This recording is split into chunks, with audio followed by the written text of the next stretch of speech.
आज गोटे सुंदर कथा गोटे आज कह शुणी आप शुणे कथा कौन हूँ अयोध्या को हनुमान आसला समस्ते खाया दिए खाया बहुत प्रकार खाया आइटम है खायापी लड्डू मिठा आमर हूँ खीरी पूरी सब बनाई जलेबी है बहुत सारा खाया खाई जिते भी खाई मन शांति होनी बहुत सारा खाई दे सब रोषे घर सब खाଇବା भी सैला टोटाल खाଇବା ना टोटाल सब खाई सैला दासी मैंने खाईदे लास्ट को पूरा समस्ते ये पूरा ये चाका पका से खाइबे ना केमती खाए पुणी पचार से दासी पचार हनुमान जी आ कौन खाइबे कहले मत जलेबी आनी दियो मु खाइबी बहुत बहुत स्वादिष्ट जलेबी है आनी दियो खाइबी से कौन से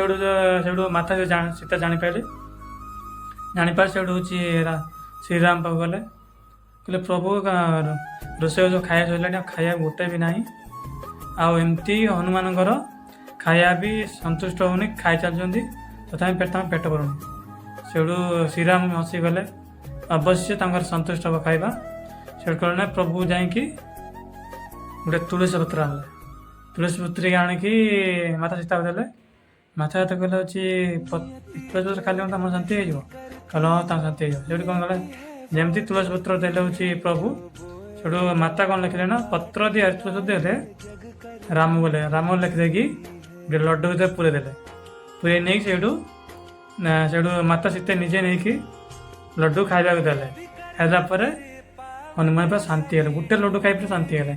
से कहले हूँ माता मोर खाइबा शांति है कहले सीता अच्छा कहले कौन गोटे लड्डू शांति है कहले हाँ माता गोटे लड्डू मुझे शांति हो गली खाइबा रही जय श्री राम।